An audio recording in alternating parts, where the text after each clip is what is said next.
안녕하세요. 마틸다입니다. 오늘도 이어서 악령과 싸우는 자 구마사제 읽어드리겠습니다. 2장 구마란 어떤 것인가? 명백한 부마의 징후. 실제 부마가 된 경우 희생자는 아무것도 할 수 없습니다. 악마는 부마된 사람의 몸에 머물면서 특정한 순간에는 그의 몸을 자신의 것처럼 움직이고 그의 입을 통해 말을 합니다. 영화에서 자주 나오는 이러한 장면은 드물긴 하지만 현실에서도 실제로 일어나는 모습입니다. 그러나 구마 예식을 수천 번이나 했던 아모르트 신부님도 실제 부마 사례는 그 중에서 몇백 건 정도였다고 말했습니다. 그리고 악마가 몸을 사로잡을 수는 있어도 영혼까지 사로잡을 수 없다는 점은 꼭 강조되어야 할 사실입니다. 일부 성인들에게도 마귀가 들린 적이 있었습니다. 그러나 이를 이유로 성덕을 잃지는 않았습니다. 서로 조금씩 다를 수 있지만 부마 현상은 관행적으로 4가지 명확한 징후로 식별할 수 있습니다. 첫째로 신성하거나 종교적인 것에 보이는 혐오감입니다. 악마가 머물고 있거나 악마의 괴롭힘을 당하고 있는 사람에게 성수를 뿌리면 그 사람은 마치 뜨겁게 달궈진 쇠에 닿은 것처럼 매우 흥분하며 몸부림칩니다.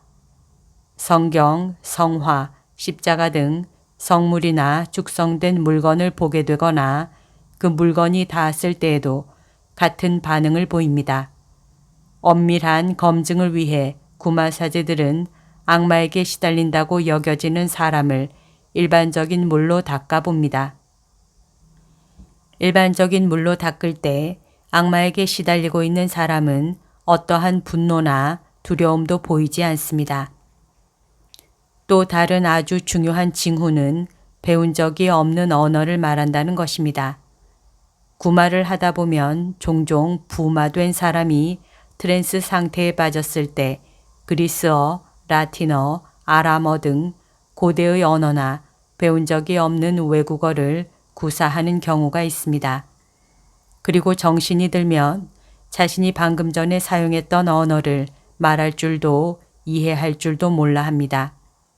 이런 까닭에 이는 비교적 분명히 드러나는 징후이지요. 때로는 구마사제조차 이해하지 못하는 말을 할 때도 있습니다. 부마를 암시하는 또 다른 징후는 당사자의 나이나 신체 조건에서 나올 수 없는 괴력입니다. 구마를 받던 사람은 갑자기 엄청난 힘을 행사하면서 물건을 던지고 사람들을 멀리로 내동댕이 치고는 합니다.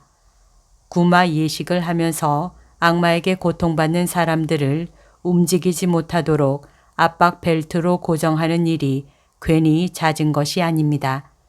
그들을 붙들 수 있는 누군가의 도움을 받아 자해를 하거나 주위 사람들을 다치게 하지 못하도록 막는 일은 구마 예식에서 늘상 있는 일입니다. 아모르트 신부님과 구마 예식을 거행하면서 악마가 신부님을 조롱하는 모습을 얼마나 많이 보았는지 모릅니다. 부마된 사람이 트랜스 상태에 빠졌을 때 마치 뱀처럼 방바닥을 빠르게 기어다니는 모습을 본 적도 있습니다. 부마가 되었다는 가장 분명한 징후는 멀리에서 일어났거나 알려지지 않은 일에 대해 안다는 것입니다. 부마된 사람이 밝히는 이러한 숨겨진 사실들은 반드시 꼭 나쁜 내용이어야 할 필요는 없습니다. 오로지 다른 사람들이 알지 못하는 사실이면 됩니다. 초자연적인 존재의 영향을 받지 않았다면 사람이 절대로 이해할 수 없는 일을 말하는 것입니다. 드물지만 공중부양도 실제 일어나는 일입니다.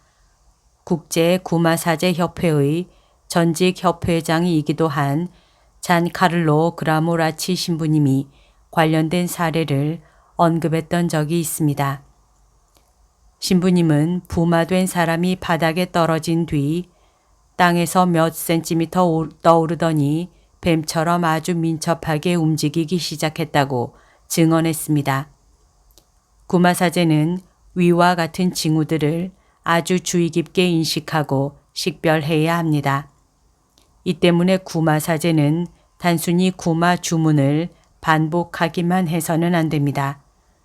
오히려 자신이 맡은 사람을 이해하는 능력을 갈고 닦아 그 사람을 가장 좋은 방법으로 도우려 해야 하지요. 나는 구마 사례를 놓고 로마 최고의 정신과 의사이자 가톨릭 심리학자인 토니노 칸텔미와 의견이 대립한 적이 있습니다. 종종 구마 사제들은 부마를 더 정확하게 식별하기 위해 사람들의 심리적 특징에 대해 전문가의 의견을 구합니다. 그러다 보면 부마 현상을 믿지 못하는 일부 정신과 의사들과 대립할 때가 있지요. 악의 영향을 호소하며 구마 사제의 도움을 청하는 이들에게 정신과 의사들은 일반적으로 정신분열증이라는 진단을 내립니다. 그러나 부마를 식별하는 4가지 징후, 특히 숨겨진 사실들에 대한 지식이라는 경계선은 엄연히 존재합니다.